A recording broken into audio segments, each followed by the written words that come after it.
Hello everybody. So I'm making a video response to your sincere friend, and the name of his video is U.S.A. a civilized nation with a question mark. And the whole point of the video is basically this. America has a porn industry problem. Majority of porn that comes majority of porn that's out there is from America. And so America is therefore not a civilized nation.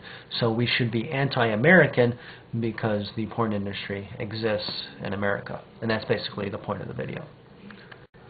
Now, should we be anti-American because America has a porn problem? No, that's actually kind of ridiculous because everybody has a porn problem. The issue of pornography is a human issue. It goes way back in the day too, where people used to have sex in public and all kinds of stuff. There'd be all kinds of sexual displays and blah blah blah. So this isn't originally American to begin with. I can do some research to figure out where it came from, but I don't really care. If I had to guess, I'd say probably Roman, maybe. I don't know. But anyway, the main thing about pornography in America is that most of the folks who make pornography here are liberals. They're mostly in California, as the video it says, and they are liberals. They're Democrat liberals, and they're all atheists or agnostic. They're not very religious. They're certainly not Christian. So this is a secularist problem. It is not a Christian problem, and it's not to label it an American problem is incorrect because there's all kinds of porn coming out of England, which is also has a secularist problem, and in other countries. There's a lot of Jap porn out there. Japanese make a lot of what's called hinyati or whatever it's called. It's animated pornography.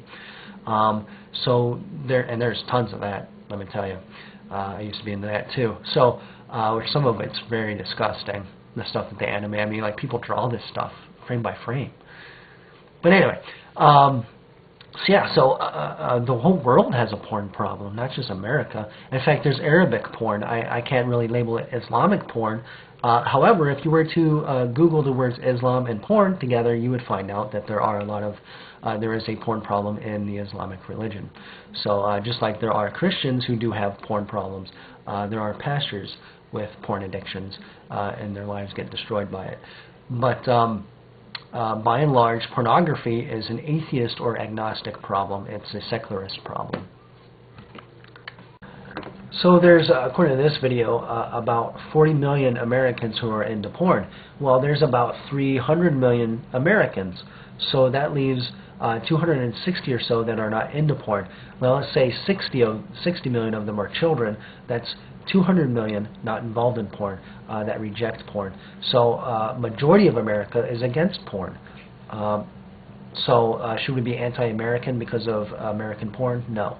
Not only that, but you would have to look at the United States Constitution and reject that to really reject America, because that is the base of America.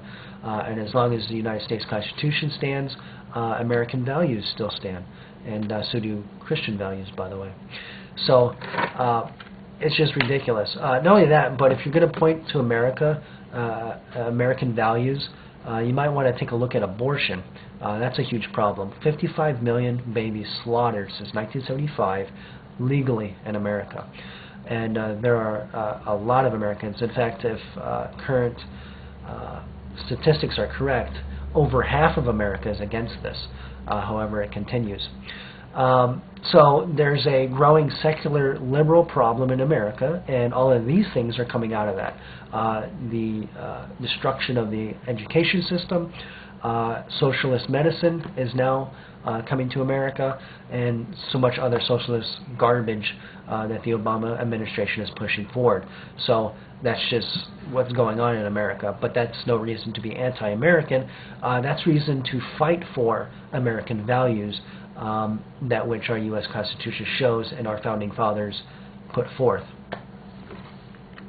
Now, I don't mean to imply that Christians or conservatives are squeaky clean. Not at all. There's a lot of bad apples in every group. Every single group in the world has bad apples among them. That's just the way it is. Bad apples, by the way, mean bad people.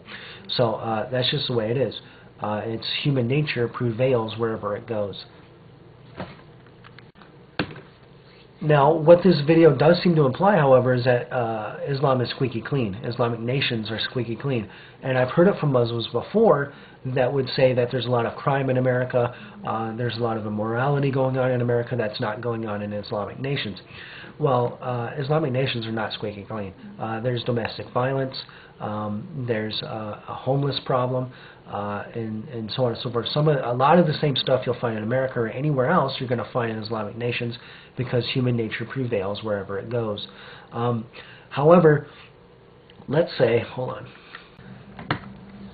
Okay, so let's say, for example, that there actually is less crime in Islamic nations. I don't believe it for a minute, but let's just say that there is. The reason why there would be is because something like secularism can't grow in those countries, because if it did, they would murder those people. Something like Christianity has a hard time growing in those nations, because as soon as it does, they murder those people. So the way that Islamic nations handles this stuff is immoral. In fact, Islamic nations have a lack of human freedom. If you leave Islam in an Islamic nation, they murder you. So it's forced religion. So the foundation of Islamic nations is an immoral foundation.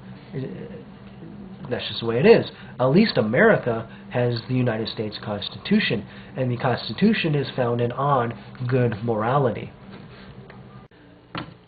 It also seems that Islamic morality is actually very conditional, which I've already alluded to one example, and that is, in order to live a healthy life in an Islamic nation, you have to be Islamic.